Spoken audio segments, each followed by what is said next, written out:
ప్రధానంగా చంద్రబాబు నాయుడు గారు ఆయన మాట్లాడే తీరు, ఆయన మాట్లాడుతున్న భాష చూస్తుంటే చాలా ఫ్రస్ట్రేషన్లోనే ముఖ్యమంత్రిగా ఆయన కూరుకుపోయినట్టు అనిపిస్తుంది. ఒక సీనియర్ ముఖ్యమంత్రి అయ్యుండి ఈ దేశంలో నేనే సీనియర్గా ఉన్న ముఖ్యమంత్రి అని చెప్పుకుంటూ కనీసం ఒక సంస్కారం కూడా ప్రదర్శించిన విధంగా భాషని మాట్లాడుతూ ఉన్నారు. చాలా దుర్మార్గంగా బిహేవ్ చేస్తూ ఉన్నారు. ఎందుకు ఈ వ్యవహార శైలి ఇలా ఉంది అని అనుకుంటే, ఇటీవల కాలంలో జగన్మోహన్ రెడ్డి గారు మావిగన్నని ఒక ప్రతిపాదన చేసినప్పటి నుంచి అసలు ఈయన బిహేవియరే మారిపోయింది. తన కలల రాజధాని అమరావతి దెబ్బతింటుందని అనుకుంటా ఉన్నారు, లేకపోతే అసలు బండారం, అవినీతి బండారం బయటపడుతుందని భయపడుతున్నారు. మొత్తానికి ప్రజల దృష్టిని మళ్లించే కార్యక్రమాన్ని చాలా ముమ్మరంగా చేస్తూ ఆ బాధ్యతను ఏదో తానే తీసుకున్నట్టుగా కనిపిస్తా ఉంది. అసలు ప్రజలు ఏమనుకుంటున్నారు, ప్రజల అవసరాలు ఏంటివనేది ఆయన పట్టట్లే. ఆయన ఏదో కలలు కానీ ఒక ఊహాలోకంలో విహరిస్తూ అందరినీ కూడా అదే ఊహాలోకంలో బతకమని చెప్తున్నారు ఆయన. ఇప్పటి వరకు గతం నుంచి చూస్తే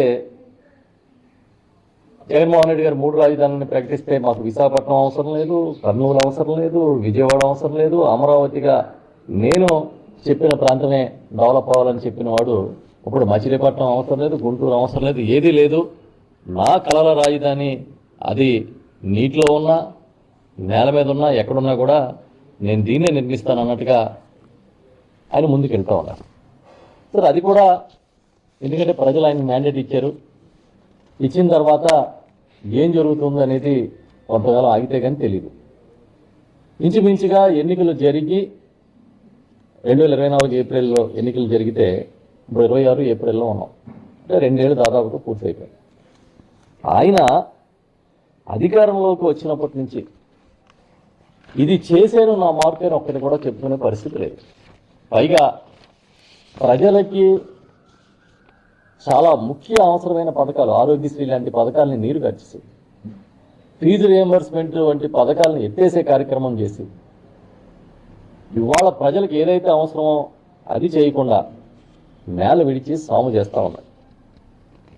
ఆయనకి అధికారం కావాలి తప్ప జనం బాధలు అక్కర్లేదు. ఎందుకంటే తనను చాలా గొప్పగా చూపించే మీడియా, తాను ఏం చేసినా ఆహావోహాన్ని కీర్తించే సొంత పత్రికలు, ఛానల్స్ ఉండడం వల్ల వాళ్ళ గోబెల్స్ ప్రచారంలో వాళ్ళు ఎలాగో నన్ను మోస్తారు కనుక ఇబ్బంది ఏం లేదన్నట్టుగా చంద్రబాబు నాయుడు గారు బిహేవ్ చేస్తూ ఉన్నారు.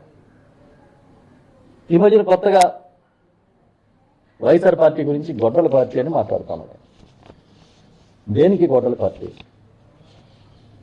అసలు వైఎస్ఆర్ పార్టీకి లేని ఒక క్రిమినల్ చరిత్రను అంటగట్టాలని ముఖ్యమంత్రిగా ఉన్న ఈయనే మాట్లాడేస్తా ఉన్నారు. ఆయన ఎక్కడో అనకాపల్లిలో సభ జరిగితే ఆ సభలో ఇదే మాట్లాడతారు.